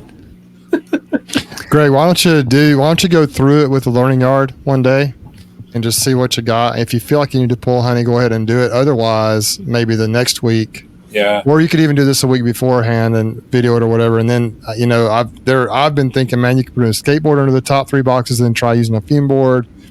You could try all the things, man. You could do it all. You could try, you got so many boxes that you could treat it almost like 2 or 3 different colonies. But I mean, to me, that thing looks like so much fun. I would love to be there for whatever you decide to do. You could, Greg. So you could do this. I mean, you could basically use a fume board and an escape board, because you could that's what I was thinking. Yeah, you could put a fume board. Yeah, that makes sense. The top 3 or top 3 or 4. Yeah. That's what I was going to say. Put the escape board about 3 boxes down, and then put your fume board on the top. Drive them down, and then no bees are going to get up top there, and then you can just shift down. Yeah, when the people put it on there a couple days before the next learning yard, under the top 2 or 3 boxes there, and then just pull those boxes, see what you got. If they're all the way up at the top still, then start fuming them down, and you'll get to the point where you hit brood eventually. And the bees will start collecting on the front, but they shouldn't be super aggressive with the fume board. In my experience, fume boards, and I would not use Biga or whatever that butyric acid stuff is. That needs to be a thing of the past. Use Honey Be Gone or Honey Bandit or something that's the other chemical that is not so nasty. Get you a new fume board so it doesn't smell like butyric acid still, and it won't be that bad. But I mean, it's kind of cool too to see how the bees react, because you'll see them. They'll come flowing out of the front of that colony, and by the time you get it on down there, there'll be a lot of bees hanging on the outside of the box, and they'll be kind of running out. But I think that'd be kind of just a cool experiment, just to kind of, and then even if you decide to stack them back up, you could always stack them back up. But that would be kind of a cool way to test the bee escape, to test how fume boards work on a monster colony like that. Yeah. Without having to take the bees out, shake them or blow them out and have bees flying everywhere and mad. Either the skateboard is the most gentle way, I think. The bees kind of move out on their own. And a fume board is not too bad because it's running them down. You're not shaking them and bumping them all over the place. Mm-hmm. Unless you use a blower to kind of blow some out. But still, it's not as bad as trying to just take the hive boxes off, bump them, run bees out away from the colony and things like that. That could get pretty wild. And, but if they're typical puppy dog Pepto type queens, or you can roll over and scratch their bellies, I mean, they probably won't get after anybody no matter what you do to them. Well, but, that's kind of the mind blowing thing is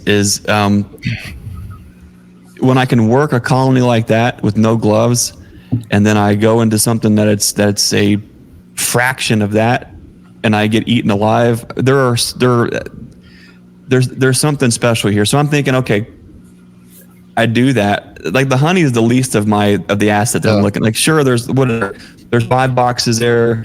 It's 150 frames times 3 pounds.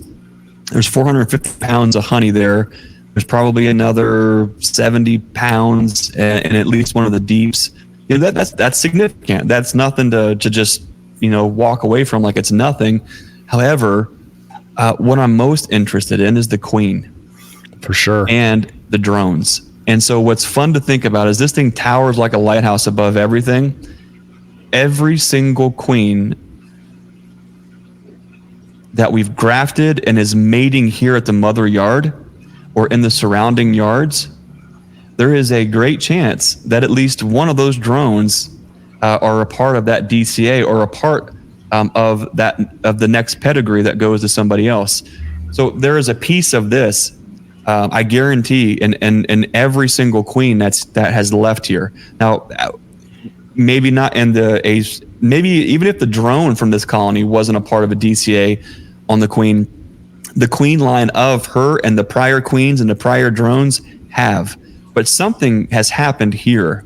And so I'm really starting to try to geek out and to think about, okay, what can we, like, if this is a heritable trait, and I don't even know that it is, but if this is a trait that is heritable and could be recessive, could we make an inline cross? Could I capture drone semen? Could I make virgin queens off of this, bring those two together, and then graft off of that to then now open mate? Could we try to consolidate potentially where this is coming from, and then from at that point in time open mate with our general population? I've got so many thoughts, but that's the direction that I'm going, is that this is speaking to me more from the genetic side on this is an important part of our future, than just saying, how do we keep doing this every single year? But we're going to need help. There's no way I want to get into this by myself. And we could, but what I'm thinking, how do you humble a hive like this, Bruce? I mean, you can't just take away 8 boxes and you're going to have a carpet of bees laying out in front of this thing. So these bees are going to need rehomed. But what I don't want to do is lose the drone saturation. You have to just get in it and see. You might be surprised. They might be starting to brood back. If that honey if they're starting to move down into that bottom couple of boxes and they're packing honey above it, she's not going to be laying as many eggs, or there's not going to be as much brood as there has been during the prime of this thing. So until you get in there, you really don't know. I know there are a lot of bees, but you don't know that it's going to be so much that it's going to be wall to wall, top to bottom. Yeah. Have you been down? It may not. It may be. But my guess is, my guess is some of those middle boxes are a little more sparsely populated as the bees travel up and down, especially if they're full of honey. The bees don't have to be on it as much as they are where they're actually working. And so, from my experience on these tall, I have quite a few pretty tall colonies every year. In my experience, Once they finish up a box, they move on to the next one. They don't. I mean, there are bees in there guarding it, but as far as like working it, lots of times those boxes are full of honey. They're not as full of bees, and so you may have the top 2 or 3 boxes that are full of bees working. The top 3 boxes that are full of bees working. Those middle 4 or 5 may not have a ton of bees in there, but you don't know until you break in it and see. That's the cool thing about it is you can break in it and you can break that thing down literally, and you can it's just a great experiment for you to see. That's been my experience though, is that every box isn't totally packed with bees when they're that tall. Right. Dan Weaver asked, Greg, was that a pulse solstice queen? That sure was. I'm going to mentally go back in time and try to specifically pedigree the timeline on all the things here to help me better understand how do we get to this point. But when I look at this, I mean, there are so many different ways to go about it, but I'm more interested in, like, there are so many bees here. Like if a guy needs shake bees to make queens, I mean, I've got everything I need here. So that's a net positive. There's so many drones here and so many drones that are in these boxes that I could conservatively make story and 5 story potentially, and I've got to go in the boxes still, but if it is max capacity, you could make 5 story and a half splits, add another box, add a queen cell, and have mega colonies quickly again for the fall. You could take every single, conservatively, I've done the math. You look at a box like that. Now, like I said, going into that 4th box, we were wall to wall, top to bottom, full of bees, and also going up into the supers. So you could make 3-frame splits. How many 3-frame splits, man, could you make on that? I mean, we're literally going to town. 15 to 25 splits easily. You get into more risky splits, 1.5 frame, 2-frame splits, and you talking about mediums. Why you can also split mediums and put them into 5-frame medium boxes to make a queen or to get the brood started, and then stack a deep on top of that 5-frame over 5 later, and then flip them late fall and go on. There are so many. That's the problem. There are so many opportunities here. It's like, whoa. I just gotta say, man. And Brian, did you get that video or that picture I sent you? We don't need to put it up quite yet, but man, I just think my tendency would be just to kind of experiment with this thing. I wouldn't break it down into a ton of splits unless that's just really what you want to do, because just to see, first of all, how the longevity of this queen, maybe will she do it again next year? Because it will, because it will, you will break this thing down. It's not going to be this tall. I mean, really, honestly, here, once you make a decision, some honey's got to come off. It's got to come off. She's going to be in the bottom 2 to 3 boxes. Maybe you could overwinter in a double deep or a triple deep, whatever you feel like she could do. Mm-hmm. Just maybe not even feed them if there's plenty of honey in there. Just kind of watch it. If you need to feed them, sure, but just let them do what they do. Graft off of her, get her genetics in your situation. But if I were you, I would just experiment with this thing and just see what it does, because if you come up on a line of bees that can consistently do this, even though you're making bees and you're trying to make more bees, there are a lot of beekeepers who are trying to make honey. And a queen like this, if you could become fairly consistent with this type of queen, man, that's just I mean, there are bees that'll do this now, but you combine the general genetics, super productive queen, and if there happen to be a pretty decent mite resistance going on here, you may have hit up on just an incredible opportunity here. Hey, Brian, do you have that picture? Well, you could just do this, Greg. If Brian's got that picture to pull up here, let's show this. Let's throw this in there and see what you think. If he's got to be good. I got it from Stan Gore, actually. He sent it to me. Oh, nice. Let's read that, Brian. Brian, let me read it to you. It says, this is in 1936. This colony was of normal strength on May 1st of 1936 and wintered in a 1.5 story hive. There's your terminology, Greg. There it is. Top supering was used throughout the good honey flow. Top supering cannot be beaten if you have drawn combs.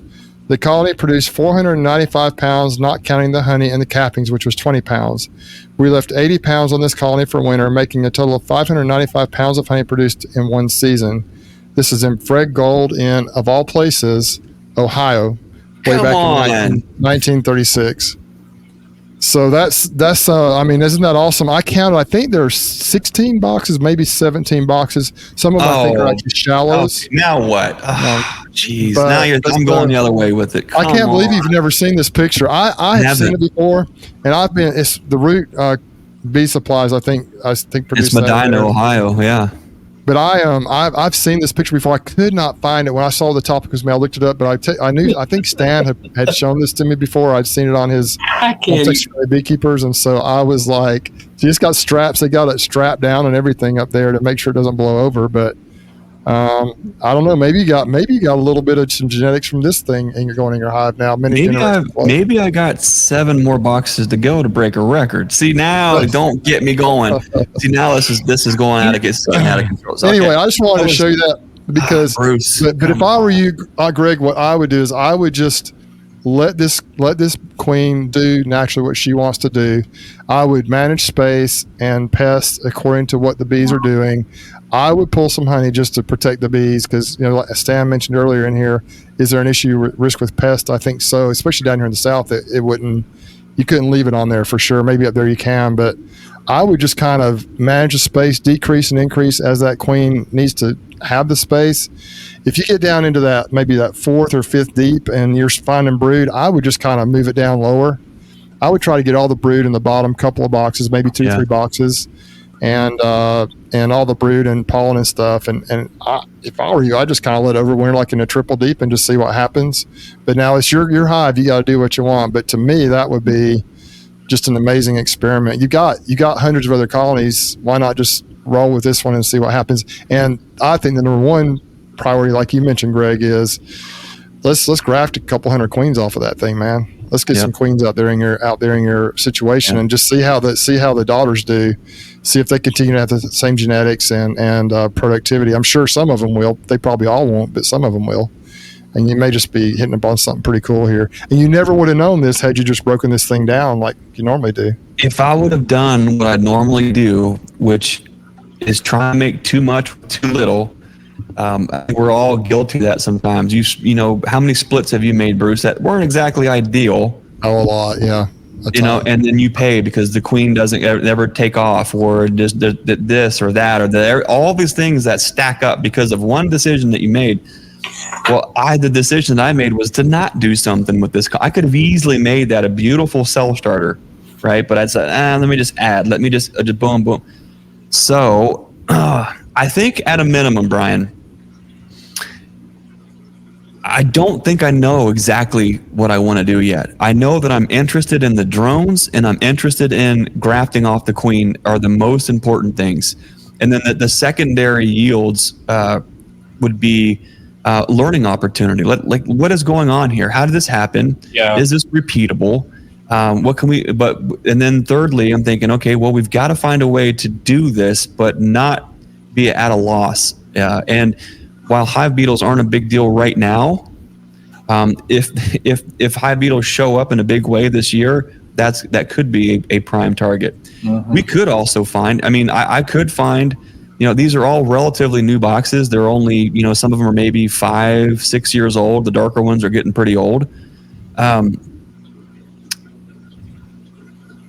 When I stack those up and I'm looking, there's no gaps, there's no cracks, there's no entrances, there's no knot holes, there's no other way that you could almost say, well, there's a top entrance and maybe you've got a 2-queen scenario. And I think we don't know enough.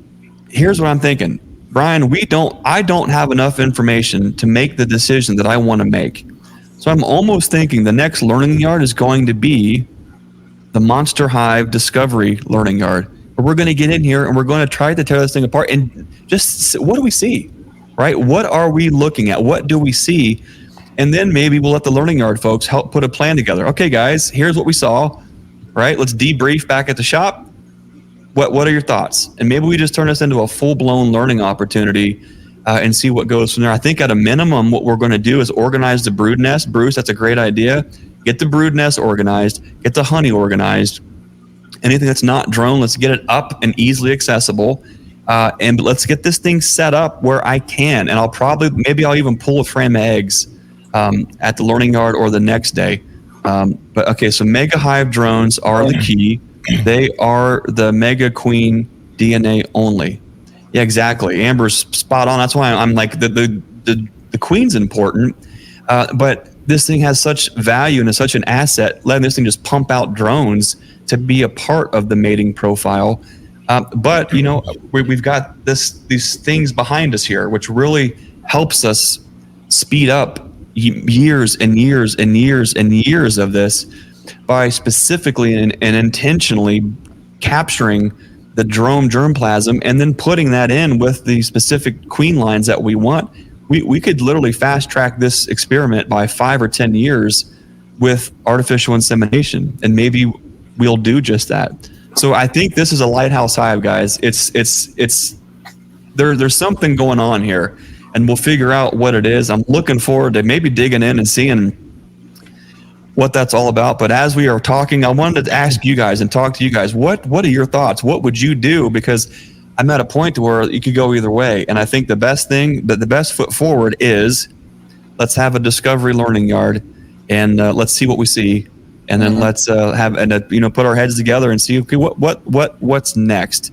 The biggest thing that I'm worried about is that this hive swarms in the meantime. If hive beetles come in, okay, great, that's terrible, but as long as she doesn't swarm. So now my mind's going to, gosh, should I dig in there and make sure that I don't lose this queen? When is the next learning yard? It'd be a week from this Saturday. So we've got enough time for a good swarm. You could always stick another box in there. For all I know, too, though. I have no idea. Always stick another box on there, man.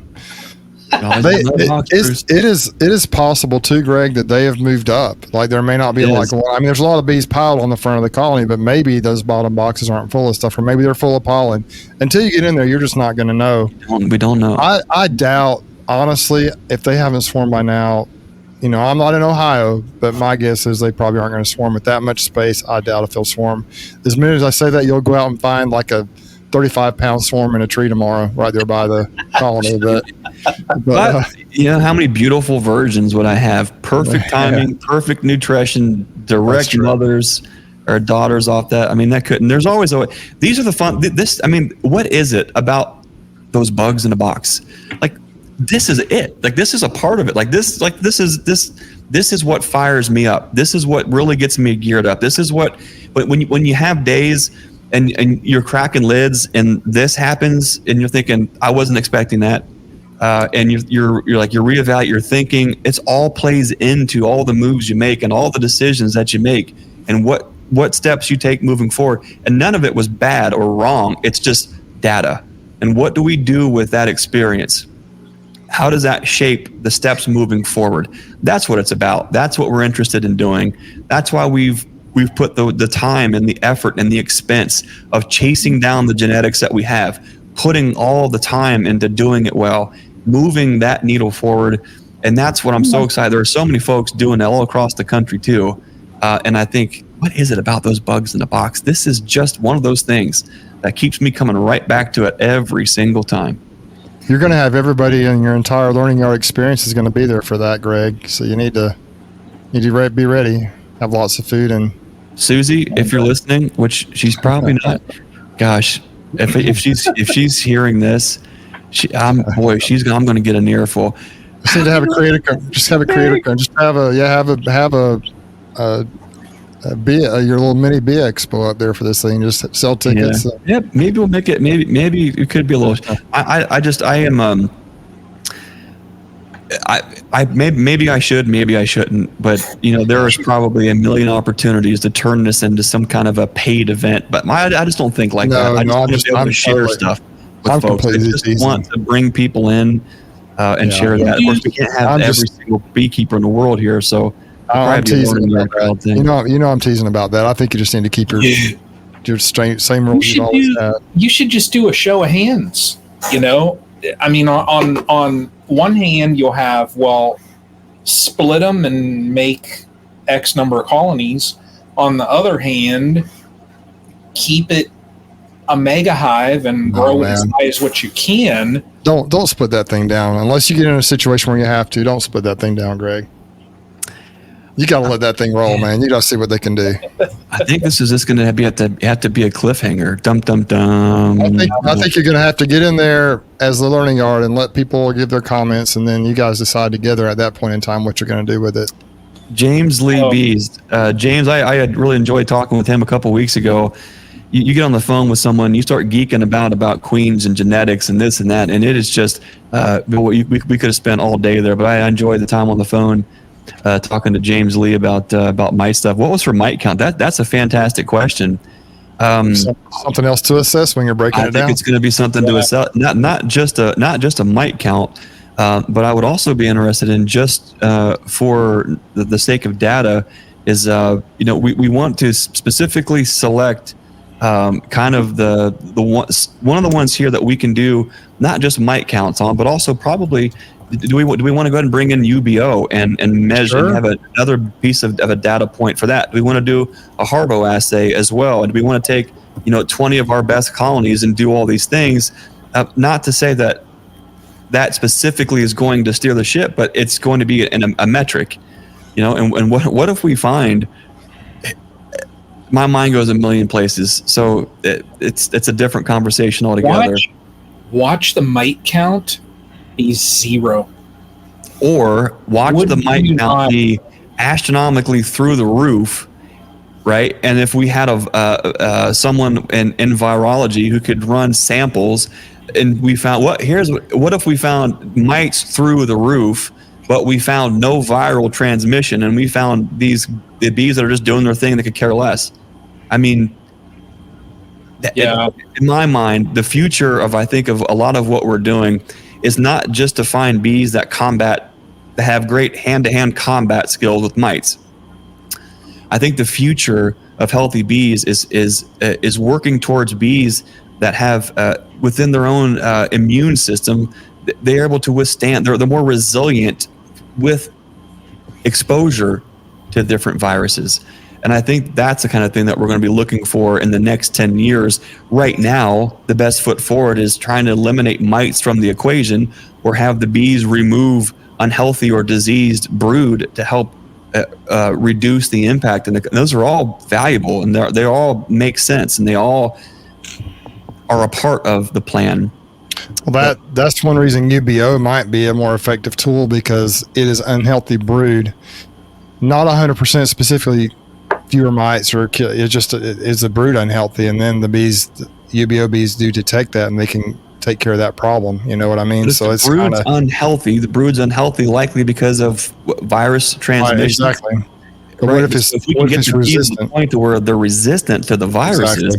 Exactly. Man, that's what pumps me up. That's why and this is the last thing I'll say, and we're already running later than we normally do.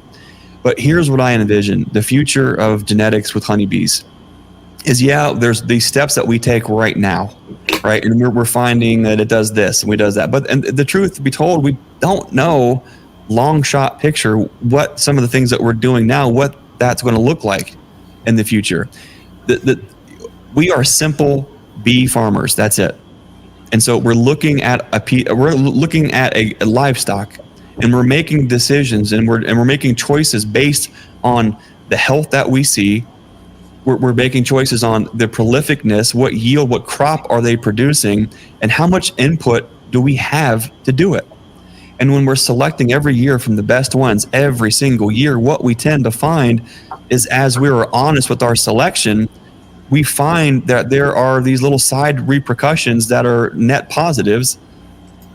When we have chosen that for our bees, what we are now finding is lower mites in the washes. We weren't selecting the bees as the only criteria was to have low mites in the washes. We were selecting for all the things that lead to the bees being productive on their own. And I think this is just a piece of the puzzle. Let's talk a lot more about that in the future. Let's talk a lot more about Bodacious Bruce's Queen Smorgasbord, and what does that mean for his plans in the future? What is he seeing? Brian, you've got Brian. You just I haven't had a chance to watch your guys' videos yet. I know Bruce just put out a video with looked like a sit-down interview with a guy. Brian, you just I haven't even seen the thumbnail, but you sound like you put a bunch of work into a video. that you were disappointed with the overall views so far. So after you guys watch this, go check out Brian's new video. Go check out Bruce's new video. If you can, share them, hit a comment, and try to get a little bit of traction.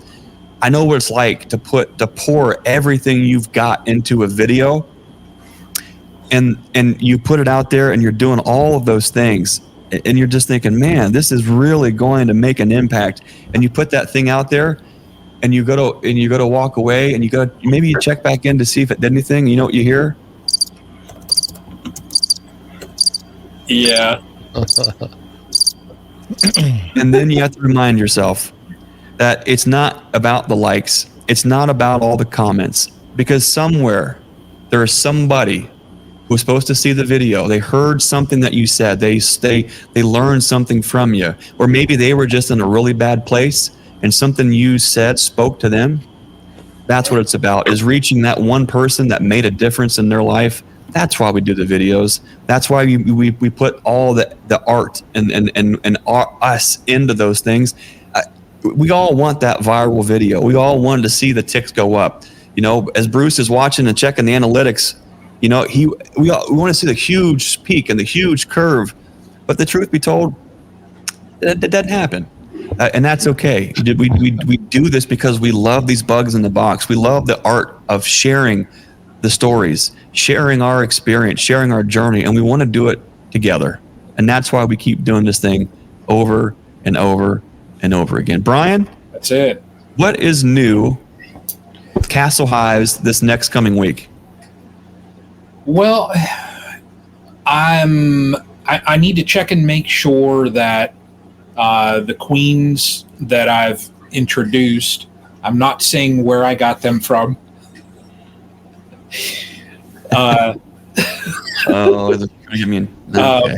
I'm not going to say anything, but I just want to make sure that I see brood patterns that have stepped up. I want to make sure that I see those colonies building up. You know, if my honey crop this year turns out lower than what I've gotten in the past, at least if I have strong colonies, then that's fine. I can always make up for that down the road, but that'll be it. You know, I right now is like that time of year where you're kind of just riding that wave. And, you know, for me, I think really the work will be just making sure that those queens that were introduced step into the game and are performing. I might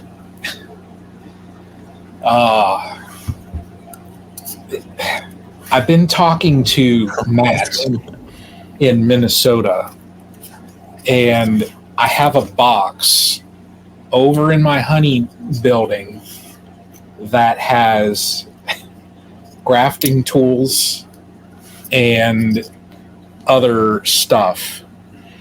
So I was thinking on just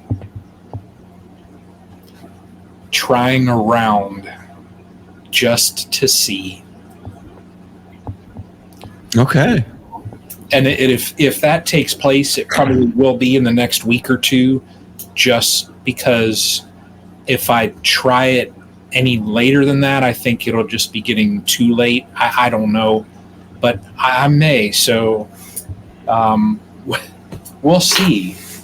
So, but that's going to be about it for the next week or so. So. Well, that's a big tease there. Brian and his grafting adventure. Back up to Brian 30 in no time. Bruce, what's going on with the Dothan Shogun down in Alabama this next week? Before we move on, you need to, since you've named that your lighthouse hive, you need to get a red or whatever color light and put it on top and have it spin around on the top of that hive. That'll be the lighthouse hive for your maybe a solar light that spins, and then it could be a lighthouse hive, there literally. You go. But anyway, I did want to give Brian a huge shout out, man. The last couple of videos he's made, Brian and I talk all the time. Like, we both utilize some of the same, like vidIQ and some different things, and we're kind of trying to figure this thing out and Greg, we talk a little bit, but Brian and I we're looking at the analytics back and forth, like almost every time we drop a video. Hey, did you see what'd you think? And Brian, I'm going to tell you this about what Brian has done. Brian has really upped his game as far as presenting a story, and it will pull you in, and he's presented music with it, and he's doing a great job just explaining what he's doing. And his videos he has definitely ranked up high as far as his video quality. So if you haven't seen one of Brian's videos lately, go watch his last couple of videos. The one he dropped today was really good. Brian, one day you're going to be a professional editor for people, because you're doing a great job with that editing. So Yeah, that. the video I dropped was kind of the opposite as far as editing. I didn't do a lot of editing on it. It was and if you watch the video, you'll see the story. But this past Friday, a guy, he lives within about a mile from my Slocum bees. He actually fishes on the land right there at that pond and knows the people that own the land. He married into the family of the people that own the land right there where my bees are, like way back. He's been living in this house where he's at now since 1981, I believe he said. So he's been there a while, but he's just an old vet, an old Army vet, just a 100% country, Alabama country boy. If you see the thumbnail, you can tell right by that thumbnail that he's an Alabama country boy. Just a really cool guy. And he had some bees in a meter box right there on his place out in the middle of nowhere. And he just he got a hold of my phone number or messaged me or something. And I thought, man, he's just not going to leave me alone. And he was relentless. So finally I went out there and had a really nice visit with him, man. He's just a nice guy, super interested in bees. He did some bees, I think, years ago, helped some people out with some beekeeping stuff, and just loves nature, loves bees. Just what about those bugs in a box? I mean, it's just a really cool video. It's not very long, 7.5 minutes or something. But we were talking, we caught the bees, put them in a nuke box. I donated a nuke box and some frames to him because he didn't have any equipment, and just caught the bees. And we were sitting right there on either side of the box. And we were just talking. I mean, we didn't have a camera going or anything. I'm like, you know what? His name is Michael. I said, Michael, I got to get a camera, man. We got to record this. And a lot of the really good stuff didn't make it to the video because we'd already addressed a lot of issues. But it was really cool, man. Just a good guy, just salt of the earth, man. Just a vet that's probably dealing with some things. But man, it's what beekeeping is all about. I love it. I just absolutely love it. Just once again, Greg, your old adage, man. The bees are the conduit to the people, and it's just so true. I mean, there's nothing greater than this community that we have out here with what we're trying to do. And so last week, myself and Tyler Walker down here and Gappy is involved. He's one of the administrators, and Richard Prager and Brian Lee are what do you call them? Not administrators, admins? Moderators. Okay. And we started up a new Facebook group called Alabama Friendly Beekeepers. We patterned it almost exactly after what Stan Gore's doing with Texas Friendly Beekeepers, because we're just trying to create a place where people can come safely and talk about bees and learn about bees and grow the community here in Alabama. And there's a lot of Facebook groups out there and a lot of groups out there where 90% of what's on there is positive, but then you have people in there that yell at each other in all caps sometimes, and there's no room for that. And they will be gone if you do that on Alabama Friendly Beekeepers. So we're just trying to help the community. And as far as Bruce's Bees YouTube, there'll be some videos coming out, but we're just busy right now getting ready for honey and doing honey. And I got some things in the works. Earlier I mentioned I'm doing the Simple Comb. They've been super, Madison and her dad Mick have reached out to me. Their customer service is next to none. It is a little difficult, I think, to get the bees to dry out the Simple Comb. It's got to be the right colony, the right conditions.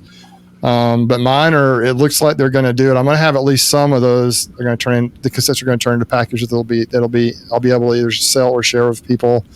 And maybe they'll fill them all out. I don't know. But as of last weekend, I had some that could have been harvested that day. So maybe by this weekend, the honey flow's winding down. Maybe I'll have a nice harvest of the Simple Comb to show you guys. But that's going to be a video that's going to be multi-part over about a 4-week stretch, just some short clips from each part of the process.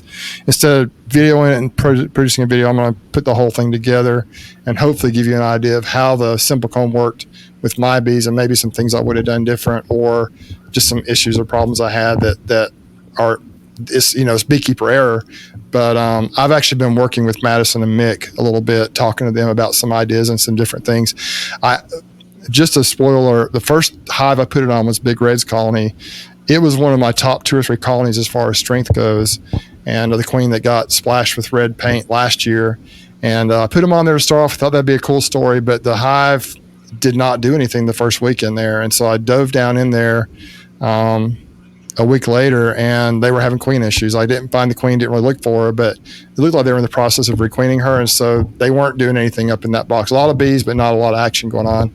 So I moved into another colony out at Appleton Farms, and I think it may have been a Corey Stevens queen. I'm not sure, but it's the queen was just filling up honey. We harvested some off of her. She'd filled up some more boxes, and I put it on there, and they have gone to work on it. So we'll see if they get it done. It's been on there about 2.5 weeks now. And this weekend, I'm going to pull it off. However much is in there is just what it's going to be, because our honey flow is slowing down. I don't want them to start eating the honey that's in the simple comb, because that would defeat the purpose, right? And so that's kind of where I'm at with that. But we got the big honey harvest coming up. That's going to be a fun weekend, a hard-working weekend, a lot of fellowship going on there, and a lot of folks coming to work really hard. And I appreciate, all who've helped me in the past. Some of them are in this chat right here, and all who are going to help me in the future. And just this community, man, is so awesome. But there'll be more coming from Bruce's Bees video-wise. It's just fun. I love it. It's pretty cool. A lot of surprises, too. We've made a lot of changes in the honey house. If you watch my first harvest video from back in May, we had a new uncapper that we were using, but we've changed out quite a few more things for the upcoming harvest to try and make it more efficient, too. And so that's going to be pretty cool to see. I hope it works like we hope it will. We had some disappointment in the spring. We had a hard time with some certain parts of the process as far as getting it in the buckets, and hopefully we'll have that resolved this time and be able to put away a lot of that beautiful liquid gold.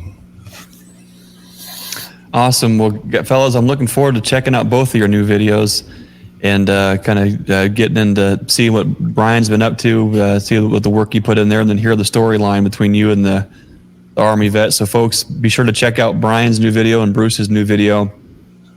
I want to thank Bruce for your super chat. Bruce, really appreciate that. Brian, thank you. Hashtag Pepto Pink Gargantuan Hive. Yeah, I don't know. That's going to be fun to see all that happens. But the Pepto Pink line is already kind of it seeded itself. It's known, and it's interesting to see, kind of how that unfolds. We'll talk a lot more about that coming up. But there is a repeatable towering hive scenario that is going on right now, and it actually I'm nearly 100% sure is a daughter off of this particular one, if I can remember back. But I got to dig back through notes and make sure that that's actually the case. But I'm seeing something repeating again, and not just in this apiary, but a friend's apiary who had those bee genetics. And then anyways, we'll talk more about that. I'm so excited about those kind of things. I tend to just let her rip on that. But Brian, thank you for your super chat. Got to thank Miss Lynn Warren, Forks of the Creek, for your $10 super chat. Really appreciate that, Lynn. You're awesome. Thanks for everything that you've done, and your support here too.